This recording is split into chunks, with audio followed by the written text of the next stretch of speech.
1 سال یا 10 سال مجھے آپ کے باغ کی خدمت کرتے ہوئے میں نے ایک دفعہ بھی آپ کے باغ کا پھل چکھا نہیں ہے. مجھے کیا پتا کون سا کھٹا کون سا میٹھا. 10 سال خدمت کی, مجھے یہ نہیں پتا کون سا پھل میٹھا ہے کون سا کھٹا. وہ مالک بڑا حیران ہوا, پریشان ہوا ہے. کہتے اتنا ہی ایماندار آدمی, اتنا نیک آدمی, متقی آدمی. وہ لوگ, وہ والدین جو چاہتے ہیں کہ ہماری اولاد نیک بنے, ان کو خود عمل کرنا چاہیے. اگر وہ خود باعمل ہوں گے اولاد بھی باعمل نکلے گی. یہ مالک کہنے لگا کہ اتنا عرصہ ہو گیا ہے آپ کو میں نے مالی رکھا, ابھی تک آپ کو پتہ ہی نہیں چلا. یہ سارا واقعہ اس نے اپنی بیوی کو بتایا. تو بیوی کہنے لگی آدمی تو بہت اچھا ہے, نیک ایماندار ہے. تو وہ مالک کہنے لگا کیوں نہ ہو اس کو ہم اپنی بیٹی کا نکاح دے دیں. اور ایسا ہی ہوا. اس مالی کو جو اس کے باغ کی خدمت کرنے والا, اس مالی کو مبارک رحمۃ اللہ علیہ کو اس مالک نے اپنی بیٹی کا نکاح دے دیا. نکاح کے بعد شادی, اور پھر اسی بطن سے عبداللہ بن مبارک پیدا ہوئے. اس کے بطن سے عبداللہ بن مبارک رحمۃ اللہ علیہ پیدا ہوئے. اور یہ عبداللہ بن مبارک کے بارے میں آتا ہے یہ وقت کے بہت بڑے امام اور بہت بڑے محدث بنے تھے. بہت بڑے امام, بہت بڑے محبت اور بڑے سخی دل تھے. اور اس کے السلام علیکم ورحمۃ اللہ وبرکاتہ. ان الحمد للہ نحمده ونستعینه ونستغفره ونؤمن به ونتوکل علیہ ونعوذ باللہ من شرور انفسنا ومن سیئات اعمالنا من يهده الله فلا مضل له ومن يضلله فلا هادي له ونشهد أن لا إله إلا الله وحده لا شريك له ونشهد أن محمدا عبده ورسوله. أما بعد فإن خير الحديث كتاب الله وخير الهدي هدي محمد صلى الله عليه وآله وسلم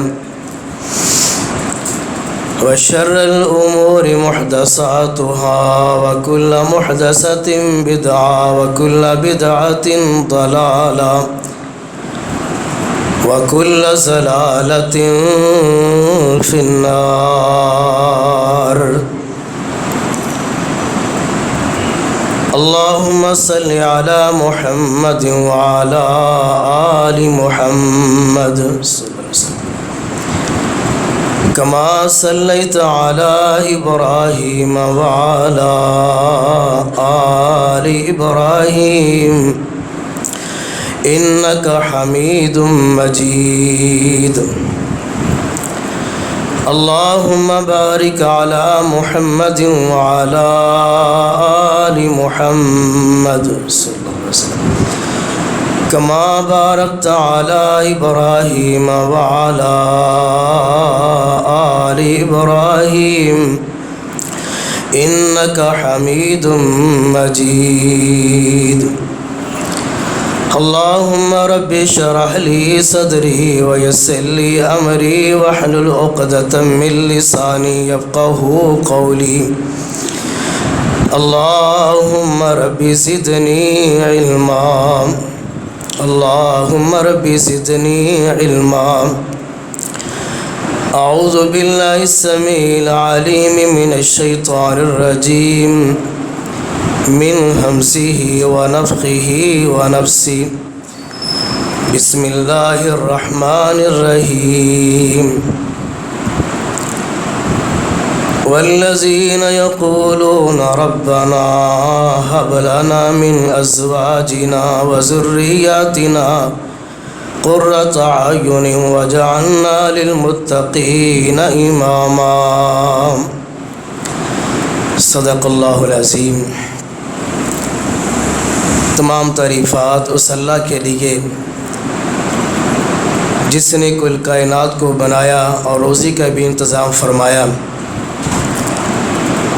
درود و سلام امام الانبیاء، امام الحرمین، امام المرسلین، امام القبلتین جناب حضرت محمد صلی اللہ علیہ وآلہ وسلم پر، جس کو ساری کائنات کی ہدایت کے لیے مبعوث فرمایا۔ حضرات و حاضرین،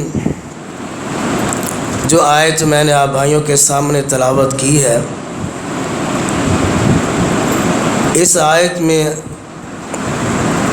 اللہ رب العالمین نے ہمیں ایک بہترین واقعہ کی طرف اور تربیت کے حوالے سے اشارہ کیا ہے۔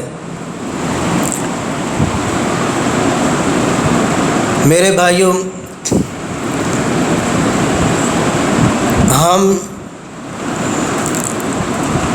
کسی کا بھی نقصان دیکھتے ہیں تو فوری طور پر ہم پریشان ہو جاتے ہیں۔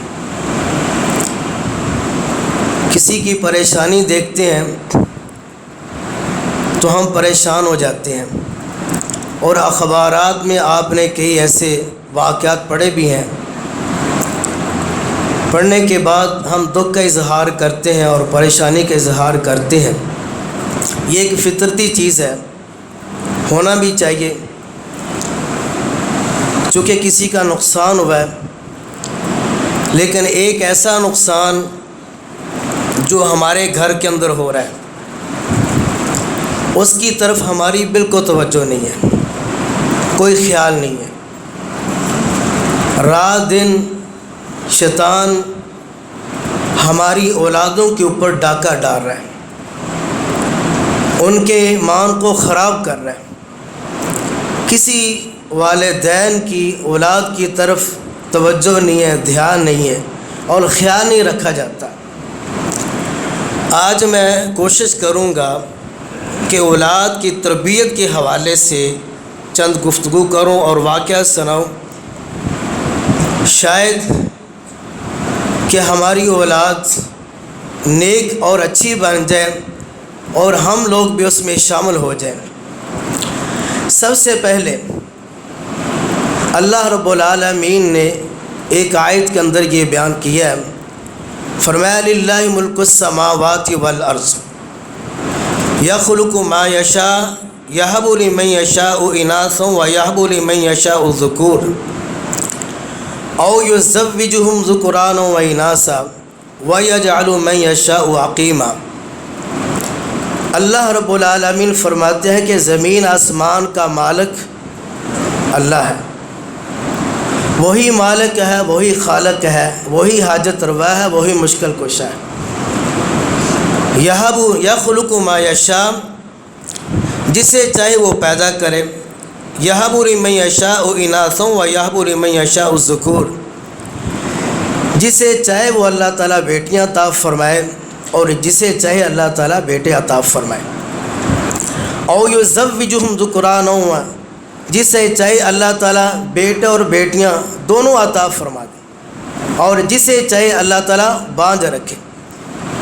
پیدائش کا جو معاملہ ہے، تخلیق کا جو معاملہ ہے، وہ سارے کے سارا اللہ کے پاس ہے، کسی اور انسان کے پاس نہیں۔ آپ دیکھیں، حضرت لوط علیہ السلام کے پاس صرف بیٹیاں تھیں، حضرت شعیب علیہ السلام کے پاس صرف بیٹیاں تھیں، اور حضرت ابراہیم علیہ السلام کے پاس صرف بیٹے ہی تھے، اور نبی صلی اللہ علیہ وسلم کے پاس بیٹیاں بھی تھیں اور بیٹے بھی تھے، اور حضرت یحییٰ علیہ السلام، حضرت عیسیٰ علیہ السلام کے پاس کچھ بھی نہیں تھے، وہ اولاد تھے، ان کے پاس کوئی اولاد نہیں۔ نبیوں کا حال یہ ہے، جسے چاہے اللہ تعالیٰ بیٹیاں عطا فرمائے اور جسے چاہے اللہ تعالیٰ بیٹے عطا فرمائے، جسے چاہے اللہ تعالیٰ دونوں نعمتوں سے نواز دے، اور جسے چاہے اللہ تعالیٰ کچھ بھی نہ دے۔ تخلیق کا جو معاملہ ہے، یہ صرف اللہ کے پاس ہے، کسی انسان کے اختیار میں نہیں۔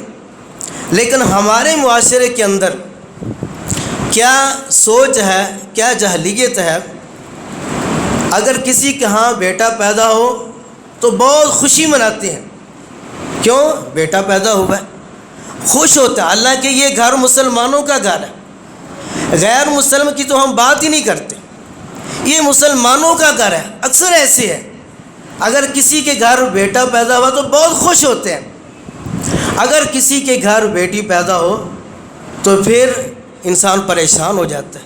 نہیں میرے بھائیوں، بیٹے سے بڑھ کر بیٹی کی خوشی ہونی چاہیے انسان کو، چونکہ نبی صلی اللہ علیہ وسلم نے فرمایا کہ جس کے گھر میں اللہ تعالیٰ بیٹی عطا فرماتا ہے اس کے گھر میں اللہ کی رحمت آتی ہے۔ اور کتنا وہ بد نصیب انسان ہے جب اللہ کی رحمت کا دروازہ کھلے انسان اپنا منہ بنا لے، پریشان ہو، یہ بد نصیبی ہے۔ بیٹا اللہ کا فضل ہے، بیٹی اللہ کی رحمت ہے۔ اور بیٹی میرے بھائیوں، نبی صلی اللہ علیہ وسلم نے فرمایا جو انسان جس گھر میں اللہ تعالیٰ بیٹی عطا فرماتا ہے، ایک یا دو یا تین، اور بیٹی کی وہ اچھی پرورش کرتا ہے بلوغت تک، شادی تک، تو رسول اللہ صلی اللہ علیہ وسلم نے فرمایا اس بیٹی کی وجہ سے اللہ تعالیٰ اس کو جنت عطا فرمایا۔ اور یہی بس نہیں، نبی صلی اللہ علیہ وسلم نے فرمایا جس کے گھر میں دو بیٹیاں یا تین بیٹیاں اللہ کی رضا کے لیے خوش ہے، اللہ کی رضا کے اوپر وہ خوش ہے، اس کی اچھی پرورش کرتا ہے اور شادی تک ان کے اوپر توجہ دیتا ہے، دینی تربیت کرتا ہے، اور اسی طرح دوسرے معاملات پوری توجہ سے ادا کرتا ہے، فرض ادا کرتا ہے، حق ادا کرتا ہے۔ رسول اللہ صلی اللہ علیہ وسلم نے فرمایا قیامت کے دن وہ میرے ساتھ ایسے ہوگا جیسے یہ دو انگلیاں، یعنی کہ بیٹی کی وجہ سے اللہ تعالیٰ اس کو جنت عطا فرما دے گا۔ صرف جنت ہی نہیں، نبی صلی اللہ علیہ وسلم کا ساتھ میں نصیب ہوگا۔ اس لیے میرے بھائیوں، اگر ہمارے گھر میں بیٹی ہو یا بیٹا ہو، ہمیں خوشی ہونی چاہیے اور ان سے محبت کرنی چاہیے، ان سے نفرت نہ کریں۔ نفرت یہ مسلمانوں کو زیب نہیں دیتا۔ ایک واقعہ ہے رسالے کے اندر جو میں نے پڑھا ہے، جو لوگ بیٹیوں سے نفرت کرتے ہیں ان کو ایک واقعہ سے سبق سیکھ لینا چاہیے۔ ایک آدمی شادی ہوئی تو اللہ تعالیٰ نے شادی کے بعد سال کے بعد بیٹی عطا فرمائی، پھر سال کے بعد دوسری بیٹی، پھر سال کے بعد تیسری بیٹی، حتیٰ کہ 6 بیٹیاں اللہ تعالیٰ نے مسلسل عطا فرما دی۔ اور جب 7واں بچے کی امید وار ہوئی تو وہ خامد اپنی بیوی کو کہنے لگا کہ اگر آپ کے ہاں بیٹی پیدا ہوئی تو میں نے آپ کو طلاق دے کے فارغ کر دینا۔ وہاں پریشان، یہ تو اللہ کے اختیار میں ہے، کسی انسان کے اختیار میں تو ہے ہی نہیں۔ وہاں پریشان، اب یہ میرا تو اختیار ہے نہیں، اللہ کا اختیار ہے، اب میں کیا کروں؟ وہ پریشان، کیا میں کیا کروں؟ خیر اللہ سے دعائیں کرتی رہی جیسے اللہ کو منظور۔ وہ آدمی رات سویا ہوا تھا، خواب کے اندر کیا دیکھتا ہے کہ فرشتے آئے، اس کو پکڑا، جہنم کی طرف لے کے جا رہے ہیں۔ جب جہنم کے دروازے کے پاس پہنچے تو ایک بیٹی آگے کھڑی ہو جاتی ہے، فرشتوں کو کہتی ہے، بیٹی کہتی ہے کہ یہ میرا باپ ہے، میں نے اس کو جہنم میں نہیں جانے دوں۔ دروازہ بند ہو جاتا ہے۔ پھر اس آدمی کو دوسرے فرشتے لے کر جاتے ہیں دوسرے دروازے کے پاس، تو دوسری بیٹی آ کر کھڑی ہو جاتی ہے، اسی طرح تیسرے کے پاس، چوتھے کے پاس، پانچویں کے پاس۔ جب چھٹا دروازہ اس آدمی کے لیے کھولا گیا، فرشتے اس کو لے کر جانے لگے، جہنم میں پھینکنے لگے تو چھٹی بیٹی کھڑی ہو جاتی ہے، کہتی ہے میرا باپ ہے، میں نے اس کو جہنم میں نہیں جانے دیا۔ دروازہ اس کے لیے جہنم کا بند ہو جاتا۔ اب اس آدمی کے ذہن میں یہ بات آ گئی، میری بیٹی تو 6 ہیں، اب جہنم کے 7 دروازے ہیں، جنت کے 8 دروازے ہیں، 7واں دروازہ اس کے لیے کھولا گیا، اور اس آدمی کے ذہن میں یہ بات ہے کاش کہ میری 7ویں بیٹی بھی ہوتی تو میرے لیے جہنم کا 7واں دروازہ بھی بند ہو جائے۔ خواب کے اندر یہ چیز ہے۔ جب اس کو فرشتے لے کر جانے لگے، پھینکنے لگے، فوراً اس کی آنکھ کھلی۔ جب آنکھ کھلی تو فوراً بیوی کے پاس آتا کر کہتا کہ مجھے اللہ کے لیے معاف کر دے، اللہ سے دعا کرے اللہ تعالیٰ مجھے 7ویں بیٹی بھی عطا فرما دے۔ یہ سارا اس نے خواب کے اندر دیکھا اور کہا کہ بیٹی کی وجہ سے اللہ نے مجھے جہنم سے بچانا ہے اور میں جہنم سے بچوں گا، دعا کرے اللہ تعالیٰ مجھے ساتھ میں بیٹی بھی عطا فرمائے۔ اور واقعہ تعالیٰ اللہ تعالیٰ نے اس کو ساتھ میں بیٹی میں عطا فرمایا۔ میرے بھائیوں، نبی صلی اللہ علیہ وسلم نے فرمایا بیٹی کی وجہ سے انسان جہنم سے محفوظ ہو جائے گا۔ اس لیے اللہ تعالیٰ اگر بیٹی عطا فرمائے تو انسان کو خوشی کے اظہار کرنا چاہیے، اور یہ تو غیر مسلم کا کام ہے۔ وَإِذَا بُشِّرَ أَحَدٌ بِالْأُنثَىٰ ظَلَّ وَجْهُهُ مُسْوَدًّا وَهُوَ كَظِيمٌ، وہ تو اپنا منہ بنا لیتے ہیں، ان کا چہرہ سیاہ ہو جاتا ہے جب بیٹی کی خوشخبری سنتے ہیں۔ اس لیے یہ اولاد کا اختیار صرف اللہ کے پاس ہے، انسان کے پاس نہیں ہے۔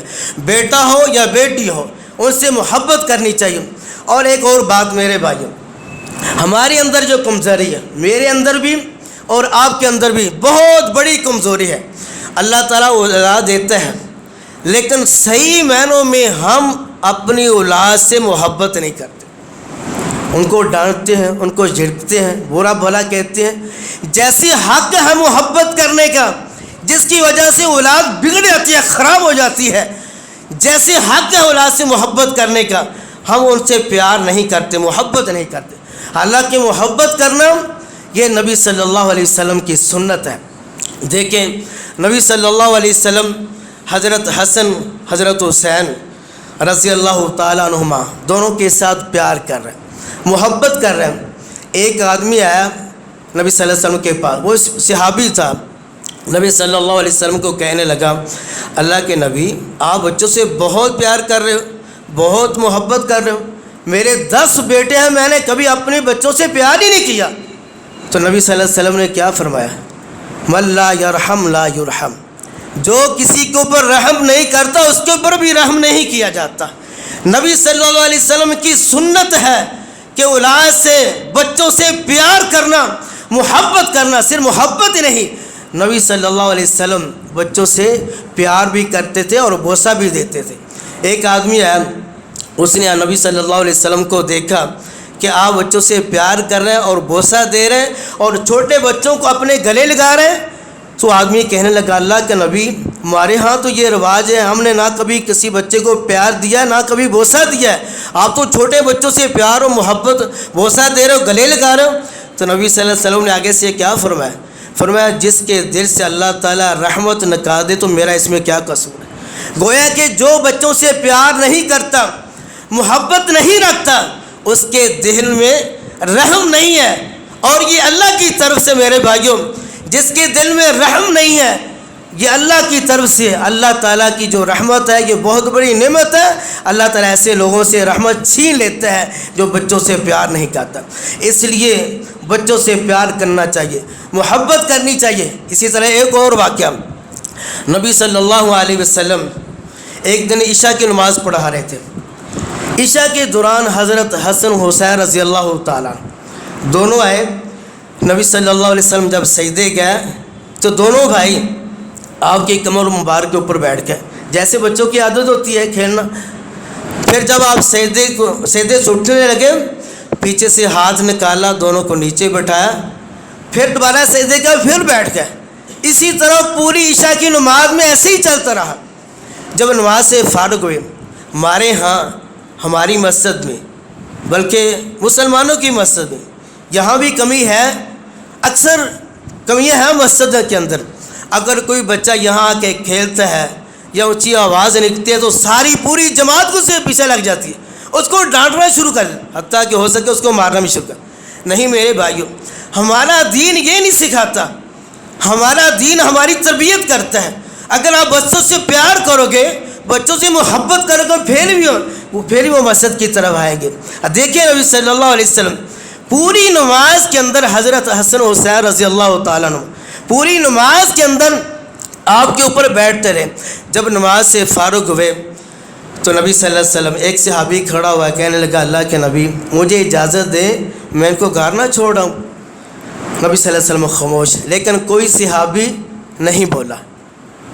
آخر وہ بھی مسلمان تھے، یہاں سے دین ہمارا شروع ہوا ہے، نبی صلی اللہ علیہ وسلم سے دین ہمارا شروع ہوا ہے۔ صحابہ کرام سیکھنے والے، کوئی صحابی نہیں بولا، کسی صحابی نے اعتراض نہیں کیا۔ لیکن یہاں ہمارے اعتراض نہیں ختم ہوتے۔ اگر کوئی بچہ، معذرت کے ساتھ میری بات کا غصہ نہ کرنا میرے بھائیوں، یہ ہمارے اندر کمزوری ہے، میرا حق ہے کہ ہم اس کمزوری کو دور کریں۔ اگر یہاں کوئی بچہ نماز پڑھا دے، حالانکہ قرآن بھی اچھا پڑھتا ہے، سب کو ٹھیک ہے، کئی لوگ اعتراض کرنے والے ہوتے ہیں۔ جب کوئی اعتراض کرتا ہے تکلیف یقیناً بڑا دکھ ہوتا ہے، تکلیف ہوتی ہے۔ یہی لوگ، یہی بچے، ہماری ذمہ داری ہے کہ ہم ان کی تربیت کریں، ان کو آگے لے کر آئیں۔ ہماری زندگی کا کوئی پتہ ہے، آج نہیں تو کل کسی وقت پیچھے سے یہی ہمارے امام بنیں گے، اور ان بچوں نے ہی دوسرے لوگوں کی تربیت کرنی ہے۔ اس لیے ان کو سبق دینا سکھانا ہماری ذمہ ہے۔ میرے بھائیو، اعتراض نہیں کرنا ہے۔ اگر کوئی چھوٹا بچہ، حالانکہ نبی صلی اللہ علیہ وسلم کے دور میں 7 سال کے بچے نے امامت کروائی ہے، صحابہ کرام کی امامت 7 سال کا بچہ، صحیح مسلم کی حدیث ہے۔ لیکن یہاں بھی اگر کوئی 7 سال کا بچہ امامت کرواتا ہے تو 100 آدمی اعتراض کرنا شروع کر۔ جو اعتراض کرنے والے ان کے پاس کیا دلیل ہے؟ کوئی دلیل نہیں۔ اس لیے میرے بھائیوں، دین کی مخالفت نہ کریں، رسول اللہ صلی اللہ علیہ وسلم کی حدیث کی مخالفت نہ کریں، نبی کی سنت کو دیکھیں، آپ کا جو طریقہ ہے اس کو دیکھیں۔ اگر مصطفیٰ نے اعتراض نہیں کیا، ہمارا دین اعتراض نہیں کرتا، میں اور آپ کا کیا حق بنتا کہ ہم اعتراض کریں؟ نہیں میرے بھائیوں، ہماری غلطی ہے، بہت بڑی غلطی ہے، اس غلطی کو دور کرنا چاہیے۔ نبی صلی اللہ علیہ وسلم کے دور میں 7 سال کے بچے نے امامت کروائی، کسی صحابی نے، اور نبی صلی اللہ علیہ وسلم نے کوئی اعتراض نہیں کیا۔ یہاں بھی اگر 8 سال کا یا 10 سال کا بچہ امامت کرواتا ہے تو ہم اعتراض کرنا شروع کر دیتے کہ ہم نبی سے آگے نکل گئے ہیں، ہمارا دین ہمارے اوپر نازل ہوا۔ نہیں میرے بھائیوں، جہاں سے دین شروع ہوا ہے اس نے اعتراض نہیں کیا، ہمیں بھی کوئی حق نہیں بنتا کہ ہم اعتراض کریں۔ اس لیے ایسے بچوں کو شوق دلانا چاہیے، اس سے پیار کرنا چاہیے، اس سے محبت کرنی چاہیے۔ تو نبی صلی اللہ علیہ وسلم نے ان سے پیار کیا۔ صحابی کہنے لگا، اللہ کے نبی میں ان کو گھر چھوڑ رہا ہوں۔ تو نبی صلی اللہ علیہ وسلم نے فرمایا، نہیں، بیٹھ جاؤ۔ پھر دیکھیں، آسمان والا بھی، اللہ بھی راضی تھا ان کی اداؤں کے اوپر۔ آسمان سے ایک روشنی نکلی تو نبی صلی اللہ علیہ وسلم نے فرمایا، اس روشنی کے ذریعے اپنے گھر چلے جاؤ۔ وہ روشنی کے ذریعے حضرت حسن، حضرت حسین اپنے گھر کی طرف، جب دروازے کے پاس پہنچے تو وہ روشنی ختم ہو گئی۔ گویا کہ ان کی جو ادائیں ہیں اللہ کو بھی پسند ہے۔ میرے بھائیوں، چھوٹے بچوں سے پیار کرنا، محبت کرنا، یہ ہمارے دین کا حصہ ہے۔ نبی صلی اللہ علیہ وسلم کا فرمان ہے، ان سے محبت کرنی چاہیے، ان سے پیار کرنا چاہیے۔ اللہ سے دعا ہے کہ اللہ تعالی ہمیں ایسے بچوں سے پیار کرنے کی توفیق عطا فرمائے۔ یہ بچے ہیں، یہ دین سے کیوں دور ہے؟ اس کی وجہ یہی ہے کہ ہم صحیح معنوں سے بچوں سے پیار نہیں کرتے اور محبت نہیں کرتے۔ حالانکہ ہمارے لیے لازم ہے، ضروری ہے کہ ان سے پیار محبت کی جائے۔ حضرت عائشہ صدیقہ رضی اللہ تعالی عنہا کے پاس ایک عورت آئی، اس کے پاس 2 بیٹیاں تھیں۔ آ کر کچھ مانگا تو حضرت عائشہ صدیقہ رضی اللہ تعالی عنہا نے 3 کھجوریں دے دی۔ ماں نے کیا کیا، ایک کھجور ایک بیٹی کو، دوسری کھجور دوسری بیٹی کو۔ انہوں نے جلدی سے، دونوں بیٹیوں نے جلدی سے کھا لی۔ اب ماں کھانے لگی، بیٹیوں نے پھر ماں سے مانگا، ماما کھجور۔ تو ماں نے کیا کیا، کھجور کے 2 حصے کیے، آدھا ایک بیٹی کو، آدھا دوسری بیٹی کو۔ محبت تھی نا بیٹیوں کے ساتھ، پیار تھا۔ جب یہ منظر دیکھا حضرت عائشہ صدیقہ رضی اللہ تعالی عنہا نے فوراً نبی صلی اللہ علیہ وسلم کو یہ سارا واقعہ بتایا۔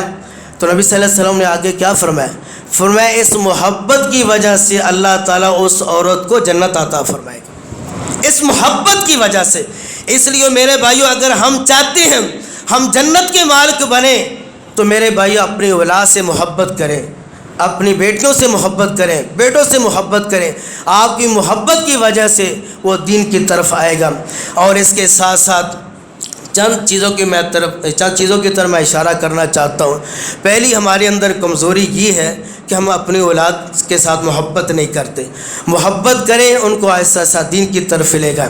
اور دوسری چیز میرے بھائیوں، اپنی اولاد کے بارے میں سب سے پہلے ہمیں کس چیز کا خیال رکھنا چاہیے؟ دین کو بنیاد بنانا چاہیے۔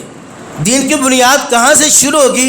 اگر کوئی انسان چاہتا ہے کہ میری اولاد نیک بنے اور اچھی بنے، پیدائش سے لے کر مرنے تک اپنی اولاد کو دین کو مقدم رکھے، اپنی اولاد کے بارے میں دین کو مقدم رکھے. جو انسان اپنی اولاد کے بارے میں دین کو مقدم رکھتا ہے اس کی اولاد واقعی اللہ کا ولی بن جاتی ہے, نیک اور صالح بنتی ہے. دیکھیں جب بچہ پیدا ہوتا ہے تو سب سے پہلے ہم کیا کرتے ہیں, ہمارے ذہن میں یہ خیال ہونا چاہیے کہ کوئی نیک آدمی اس کے کان میں اذان کہے. نیک آدمی, جب کوئی بچہ پیدا ہو تو ہمارے ذہن میں کیا خیال ہو, کوئی نیک آدمی اس کے کان میں اذان کہے.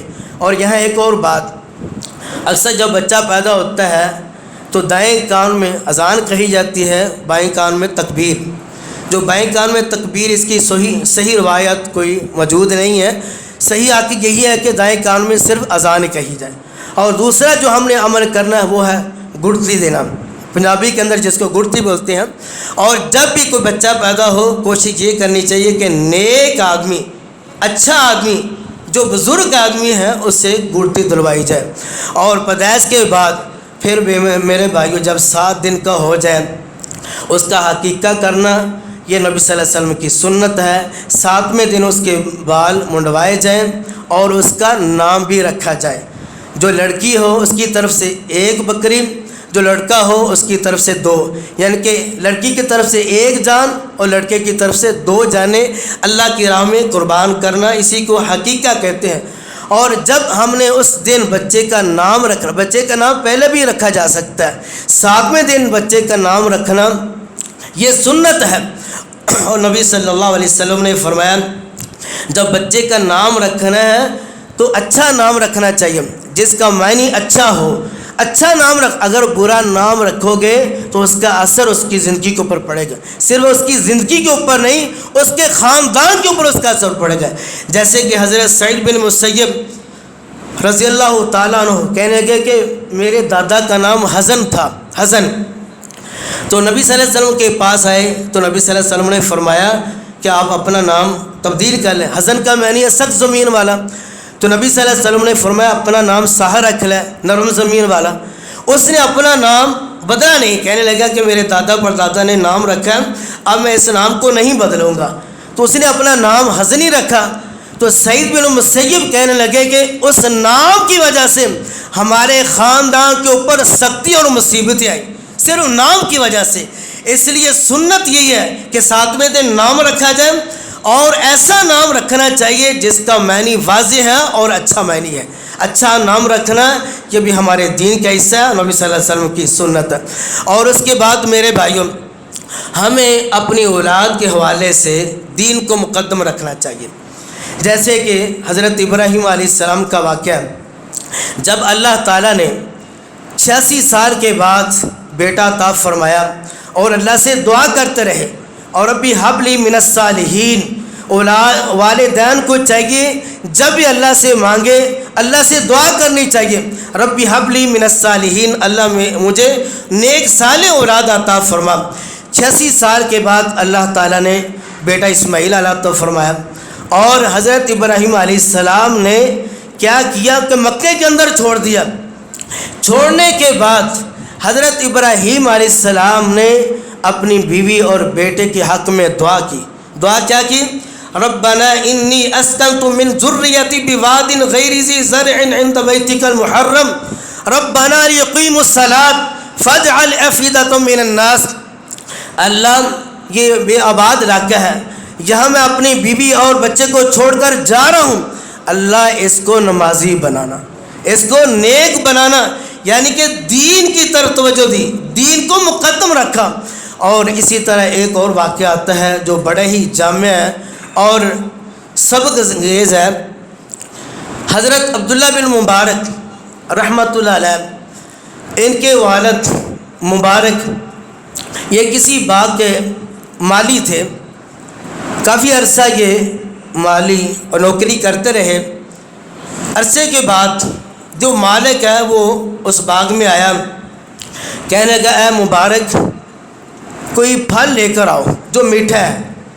حضرت مبارک رحمۃ اللہ علیہ یہ پھل لے کر آئے. جب مالک کھانے لگا تو وہ کھٹا نکلا. اس نے پھر اس کو کہا کہ اے مبارک کوئی اچھا پھل لے کر آؤ. وہ پھر لے کر آیا, پھر اس نے کھایا, وہ کھٹا نکلا.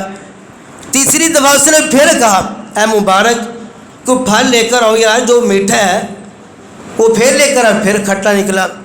تو یہ جو باغ کا مالک تھا حضرت مبارک کو کہنے لگا عجیب بات ہے، اتنا عرصہ ہوا میں نے آپ کو بالی رکھا ہے، ابھی تک آپ کو یہ نہیں پتہ کون سا پھل میٹھا ہے کون سا کھٹا ہے۔ تو یہ مبارک رحمۃ اللہ علیہ کہنے لگے کہ اللہ کے بندے، آپ نے مجھے رکھوالا رکھا ہے، چکھوالا نہیں رکھا۔ جتنی دیر مجھے 1 سال یا 10 سال مجھے آپ کے باغ کی خدمت کرتے ہوئے میں نے ایک دفعہ بھی آپ کے باغ کا پھل چکھا نہیں ہے، مجھے کیا پتا کون سا کھٹا کون سا میٹھا۔ 10 سال خدمت کی، مجھے یہ نہیں پتا کون سا پھل میٹھا ہے کون سا کھٹا۔ وہ مالک بڑا حیران ہوا، پریشان ہوا ہے، کہتے اتنا ایماندار آدمی، اتنا نیک آدمی، متقی آدمی۔ وہ لوگ، وہ والدین جو چاہتے ہیں کہ ہماری اولاد نیک بنے، ان کو خود عمل کرنا چاہیے، اگر وہ خود با عمل ہوں گے اولاد بھی با عمل نکلے گی۔ یہ مالک کہنے لگا کہ اتنا عرصہ ہو گیا ہے آپ کو میں نے مالی رکھا، ابھی تک آپ کو پتہ ہی نہیں چلا۔ یہ سارا واقعہ اس نے اپنی بیوی کو بتایا۔ تو بیوی کہنے لگی آدمی تو بہت اچھا ہے، نیک ایماندار ہے۔ تو وہ مالک کہنے لگا کیوں نہ ہو اس کو ہم اپنی بیٹی کا نکاح دے دیں۔ اور ایسا ہی ہوا، اس مالی کو جو اس کے باغ کی خدمت کرنے والا، اس مالی کو مبارک رحمۃ اللہ علیہ کو اس مالک نے اپنی بیٹی کا نکاح دے دیا۔ نکاح کے بعد شادی، اور پھر اسی بطن سے عبداللہ بن مبارک پیدا ہوئے، اس کے بطن سے عبداللہ بن مبارک رحمۃ اللہ علیہ پیدا ہوئے۔ اور یہ عبداللہ بن مبارک کے بارے میں آتا ہے یہ وقت کے بہت بڑے امام اور بہت بڑے محدث بنے تھے، بہت بڑے امام، بہت بڑے محبت اور بڑے سخی دل تھے۔ اور اس کے بارے میں یہ بھی آتا ہے عبداللہ بن مبارک رحمۃ اللہ علیہ کے بیٹے عبداللہ بن مبارک، اس کے بارے میں یہ بھی آتا ہے ایک دفعہ یہ حج کے لیے گئے اور 3 آدمی تھے، یہ بھی حج کے لیے گئے۔ تو جب نکلنے لگے راستے میں ایک عورت کو دیکھا کہ وہ مری ہوئی مرغی کھا رہی ہے، اس کے پاس پیسے تھے، اشرفیاں تھیں، مری ہوئی مرغی کھا رہی ہے۔ یہ بڑا حیران پریشان ہے، کہنے لگا کہ یہ مری مرغی تو مسلمان کے لیے حرام ہے، یہ کیوں کھا رہی؟ اس عورت کے پاس گئے، جا کر کہنے لگا اللہ کی بندی یہ تو ہمارے لیے حرام ہے، آپ کیوں کھا رہی ہیں؟ تو وہ عورت بول کر کہنے لگی یہ آپ کے لیے حرام ہے، میرے لیے حلال ہے، چونکہ میرے پاس اس کے سوا کھانے کے لیے اور کچھ بھی نہیں، یہ میرے لیے حرام ہے۔ اس کی آنکھوں میں آنسو آ گئے، فوراً اس عورت کے گھر گئے، جہاں دیکھا تو 4 یتیم بیٹیاں 3 دن سے بھوکی اور پیاسی تھی۔ تو یہ عبداللہ بن مبارک رحمۃ اللہ علیہ کہنے لگے کہ میرے حج کا کیا فائدہ، میرے حج کا کیا فائدہ اگر اس طرح کے غریب لوگ میرے ہوتے ہوئے بھوکے رہیں اور روئیں، مجھے حج کی ضرورت نہیں ہے۔ جو حج کے لیے پیسے جمع کیے تھے وہ سارے کے سارے اس عورت کو دے دیے، اور ساتھ کہا جب بھی آپ کو ضرورت پڑے آپ نے ایسی چیزیں نہیں کھانی، میرے سے لے لینا۔ اور اس کی خدمت کرتے رہے۔ دوسرے ساتھی حج کے لیے چلے گئے۔ جب وہ واپس آئے 3 مہینوں کے بعد، تو عبداللہ بن مبارک رحمۃ اللہ علیہ اپنے گھر کے اندر تشریف فرما تھے، کہنے لگا عبداللہ آپ کو مبارک ہو، آپ کو مبارک ہو۔ وہ کہنے لگا کہ مجھے کس بات کی مبارک دے رہے؟ یار ہم نے کتنا اچھا حج کیا، ہم نے صفا مروہ کیا، بیت اللہ کی صفا مروہ کی سعی کی، بیت اللہ کا طواف کیا، حجر اسود کو بوسہ دیا، مسجد نبوی میں ہم نے 2 نفل ادا کیا، نمازیں پڑھی، کتنا مزہ ہے، آپ کو مبارک ہو۔ یہ کہنے کا اللہ کے بندی، اللہ کے بندو میں تو حج کے لیے گیا نہیں، آپ تو ہمارے ساتھ تھے، ہم نے خود دیکھا ہے، حجر اسود کے پاس ہم نے خود دیکھا، اور طواف کرتے ہوئے ہم نے خود دیکھا ہے، سعی کرتے ہوئے ہم نے خود دیکھا ہے، مسجد نبوی میں ہم نے خود دیکھا ہے۔ یہ آپ کا تھیلا جس میں یہ لکھا ہوا من علیہ عبداللہ بن مبارک، جس میں یہ لکھا ہوا ہے، یہ آپ کا تھیلا، آپ نے مجھے پکڑایا تھا۔ یہ بڑا حیران پریشان ہوا، یار میں تو حج کے لیے گیا ہی نہیں، یہ مجھے مبارکہ دے رہے، اس کی وجہ کیا؟ آخر اسی پریشانی میں اونگ آ گئی، نیند آ گئی۔ مورخین نے لکھا ہے تو نبی صلی اللہ علیہ وسلم خواب میں ہے، اے عبداللہ آپ نے اس جو غریب عورت کی مدد کی، حج کے پیسے اس عورت کو دیے، اللہ کو یہ ادا آپ کو اتنی پسند آئی، اللہ نے آپ کی طرف سے آپ کی شکل کا ایک فرشتہ مقرر کر دیا تھا جس نے حج عطا کیا۔ جس نے آپ کی طرف سے حج ادا کیا، آپ کی طرف سے، یہی بس نہیں، مورخین نے یہ بھی لکھا قیامت تک کے لیے وہ فرشتہ عبداللہ بن مبارک کی طرف سے حج ادا کرتا رہتا ہے، قیامت تک کے لیے ادا کرتا رہے گا۔ میرے بھائیو، عمل کیا کیا؟ جو حج کے لیے پیسے تھے وہ اس عورت کو غریب کی مدد کی، اور اس کی برکت سے اللہ تعالیٰ نے ایک فرشتہ مقرر کر دیا، اور قیامت تک وہی فرشتہ عبداللہ بن مبارک کی طرف سے حج ادا کرتا ہے۔ عمل یہی ہے، غریب کی مدد کرنا۔ تو میرے بھائیو، یہ وہ عبداللہ بن مبارک جس کے والد باقی مالی کرتے تھے، خدمت کرتے تھے، اور ایمانداری کی وجہ سے اللہ تعالیٰ نے ایسا نیک اور صالح بیٹا عطا فرمایا۔ اسی طرح ایک اور واقعہ ہے، حضرت ابو موسیٰ رحمۃ اللہ علیہ، یہ بھی ایک تابعی ہے۔ اس کو ایک دفعہ بھوک بہت زیادہ لگی، بھوک کی وجہ سے ایک باغ کے پاس سے گزرے تو ایک سیب کھا لیا۔ بھوک لگی تھی، مالک سے پوچھا نہیں، بغیر پوچھے ایک سیب کھا لیا بھوک کی وجہ سے۔ جب اس نے سیب کھایا، بعد میں یہ دل میں سوچ آئی، یار میں نے تو مالک سے پوچھا نہیں، بغیر پوچھے میں نے سیب کھا لیا، یہ تو میرے لیے حرام ہے، اب میں کیا کروں؟ یہ باغ کے اندر چلا گیا۔ وہاں ایک بزرگ تھے جو باغ کی خدمت کرتے تھے، ان کو جا کر کہنے لگا، میں نے آپ کی اجازت کے بغیر ایک سیب کھا لیا۔ کتنے سیب؟ صرف ایک سیب۔ ہم لوگ میرے بھائیو پورا مال کھا لیں پھر بھی ہمیں فکر نہیں، پرواہ نہیں، صرف ایک سیب، وہ بھی مجبوری کی وجہ سے کھایا، بھوک زیادہ تھی۔ تو اس بزرگ کو کہنے لگے، اللہ کے بندے، میں نے ایک سیب آپ کی اجازت کے بغیر کھا لیا ہے، تو آپ مجھے معاف کر دیں۔ وہ بزرگ بہت سمجھدار تھے، چلاک بھی تھے، تیز بھی تھے۔ کہنے لگا کہ میں نے آپ کو معاف نہیں کرنا، آپ نے یہ سیب کھایا کیوں؟ کہنے لگا، اللہ کے بندے میرے سے غلطی ہو کہ مجھے معاف کر دے۔ وہ کہنے لگا، اچھا اگر آپ تو معافی چاہتے ہیں نا تو دو شرطیں میرے لیے، اگر آپ وہ دو شرطیں پوری کر دیں گے تو آپ کو معافی مل جائے گی، ورنہ میں نے معاف نہیں کرنا۔ یہ ابو موسیٰ رحمۃ اللہ علیہ یہ بڑے پریشان، یا اب میرا کیا بنے گا آخرت کے دن؟ کہنے لگا، ٹھیک ہے، آپ دو شرطیں رکھیں۔ ایک شرط اس نے یہ رکھی کہ 12 سال ایک سیب کی وجہ سے آپ نے میرے باغ کی خدمت کرنی۔ 12 سال سیب تو ایک کھایا، سزا کتنی بڑی۔ شرط ایک یہ رکھی، 12 سال تو نے میرے باغ کی خدمت کرنی۔ اس نے کہا ٹھیک۔ 12 سال وہ خدمت کرتے رہے۔ جب 12 سال پورے ہوئے، پھر اس بزرگ کو کہنے لگا کہ اب دوسری شرط کیا ہے؟ وہ کہنے لگا، دوسری شرط یہ ہے کہ میری ایک بیٹی ہے، وہ نبینی بھی ہے، گونگی بھی ہے، بولتی بھی نہیں، اور اس کو نظر بھی کچھ نہیں آتا، اس کے ساتھ آپ نے شادی کرنی، اس کے ساتھ شادی کرنی۔ یہ اور زیادہ پریشان ہو گئے کہ یار 12 سال ایک سیب کی وجہ سے میں نے سزا بھگتی ہے، اب دوسری سزا ایسی بیوی جو نہ بولتی ہے، نہ سنتی ہے، نہ دیکھتی ہے، کچھ بھی نہیں اس کے پاس۔ یہ کہنے لگا ٹھیک ہے یار، میری مجبوری ہے، چلو اس کی وجہ سے اللہ مجھے معاف کر دے۔ صرف سیب ایک کھایا، سزا دیکھو کتنی بڑی، اور اس کا صلہ آخر میں دیکھا۔ اس نے کہا ٹھیک ہے، مجھے آپ کی دوسری شرط بھی منظور ہے۔ بیوی سے مشورہ کیا، اس کا نکاح کر دیا۔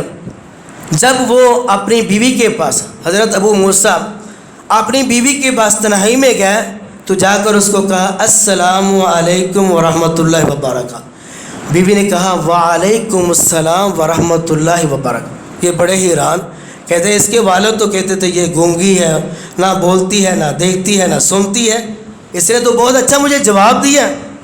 اس نے پھر اس بیوی سے، جو نکاح میں آنے والی، اس بیوی سے پوچھا، یہ کیا معاملہ ہے؟ آپ کے والد نے تو مجھے یہ کہا کہ نہ سنتی ہے، نہ بولتی ہے، نہ دیکھتی ہے۔ اس نے کہا، جو میرے والد صاحب نے کہا وہ صحیح کہا، آج تک میں نے تیرے علاوہ کسی غیر مرد کو دیکھا نہیں، آج تک میں نے تیرے علاوہ کسی غیر مرد کو دیکھا نہیں، نہ کسی کی آواز سنی ہے، اس لیے میرے باپ نے مجھے یہی بات کہی۔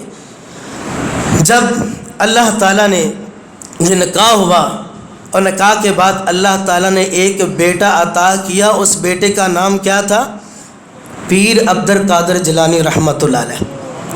پیر عبد القادر جیلانی رحمۃ اللہ علیہ، والدین نے نیک لوگوں کا انتخاب کیا اور جو والدین نیک لوگوں کا انتخاب کرتے ہیں تو میرے بھائیوں ان کی اولاد بھی نیک ہی بنتی ہے۔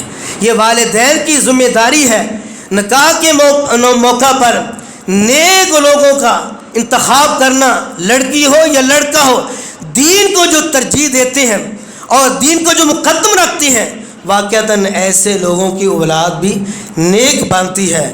اور اسی طرح بے شمار واقعے ہیں، لیکن وقت نہیں ہے، آخری بات کر کے اپنی بات کو میں ختم کرتا ہوں۔ یہ موضوع بہت طویل ہے میرے بھائیوں۔ اگر ہماری اولاد نیک بنتی ہے، اچھی بنتی ہے، اس کا بہت بڑا فائدہ ہے۔ کتنا بڑا فائدہ ہے مرنے کے بعد ہمیں پتہ چلے گا۔ سب سے بڑا یہ فائدہ ہے جس کی اولاد نیک ہو، ایسے باپ کا نام دنیا میں اولاد کی وجہ سے بلند ہو جاتا ہے۔ صرف باپ کا نہیں، والدین کا نہیں، پورے خاندان کا نام بلند ہو جاتا ہے نیک اولاد کی وجہ سے۔ اور دوسرا سب سے بڑا یہ فائدہ ہے جس کی اولاد نیک ہے میرے بھائیوں، مرنے کے بعد اس کے لیے صدقہ جاری ہے۔ نبی صلی اللہ علیہ وسلم نے کیا فرمایا؟ جب انسان مر جاتا ہے ہر عمل منقطع ہو جاتا ہے، 3 عمل کا ثواب۔ ایک یہ استاد جس نے اپنے شاگردوں کو دین سکھایا، مرنے کے بعد جتنی دیر شاگرد علم کا فائدہ اٹھاتے رہیں گے استاد کے لیے صدقہ جاری ہے۔ اسی طرح ماں باپ کی جو نیک اولاد ہے، جو بھی نیکی کرتی ہے، اولاد اور والدین کے لیے نیکیوں کا سلسلہ جاری رہتا ہے۔ جیسا کہ حدیث میں آتا ہے، حضرت موسیٰ علیہ السلام اللہ سے ملاقات کے لیے جا رہے تھے، ایک قبر کو دیکھا آگ لگی ہوئی، جب واپس آئی تو آگ بجھ گئی۔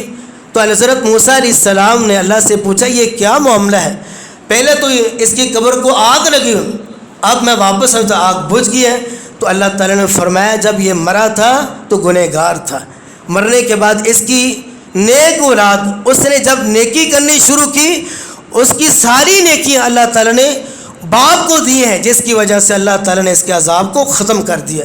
یعنی کہ اولاد یہ والدین کے لیے صدقہ جاریہ ہے۔ اور اسی طرح تیسرا وہ عمل جو انسان خود اپنے ہاتھوں سے مصحف بنا جائے، جو کو پانی کا انتظام کر جائے، یہ 3 عمل مرنے کے بعد جاری رہتے ہیں، باقی ہر عمل یہ ختم ہو جاتا ہے۔ اور اسی طرح میرے بھائیوں حدیث میں آتا ہے، نبی صلی اللہ علیہ وسلم نے فرمایا جب انسان کوئی مرتا ہے، فوت ہو جاتا ہے، جو بھی روح نیک روح ہوتی ہے وہ نیک لوگوں سے جا کر ملتی ہے۔ اور یہ مت خیال کریں ہم جو کر رہے ہیں، جو ہمارے بزرگ فوت ہو چکے ہیں ان کو ہماری کوئی خبر نہیں، بلکہ ان کو خبر ہے ہماری۔ وہ کیسے؟ صحیح حدیث ہے، نبی صلی اللہ علیہ وسلم نے فرمایا جب کوئی نیک آدمی مرتا ہے، فوت ہوتا ہے، مرنے کے بعد نیک لوگوں سے جا کے ملتا ہے، اور جو والدین ہوتے ہیں، جو اس کے رشتہ دار ہوتے ہیں، وہ اس سے پوچھتے ہیں میرے فلاں بیٹے کا کیا حال ہے، فلاں کا کیا حال ہے۔ وہ جا کر کہتی ہے کہ وہ تو ماشاءاللہ بڑا اچھا نمازی ہے، دین کا کام کر رہا ہے، اچھے کام کر رہا ہے۔ پھر وہ خوش ہوتی ہیں، اس کی روح خوش ہوتی ہے اور اللہ سے دعا کرتی ہے یا اللہ اس کو دین کے اوپر قائم رکھنا اور اسی کے اوپر اس کو موت دینا۔ اگر کوئی مرنے والا جاتا ہے جو ہمارے فوت ہو چکے ہیں رشتہ دار، والدین یا باپ، کوئی بھی فوت ہو چکا ہے، مرنے والا جاتا ہے، وہ اس روح سے پوچھتا ہے میرے فلاں بیٹے کا کیا حال ہے، وہ تو بے نمازی ہے، بڑے گناہ کر رہا ہے، بڑی برائیاں کر رہا ہے، دین کی پرواہ نہیں کرتا۔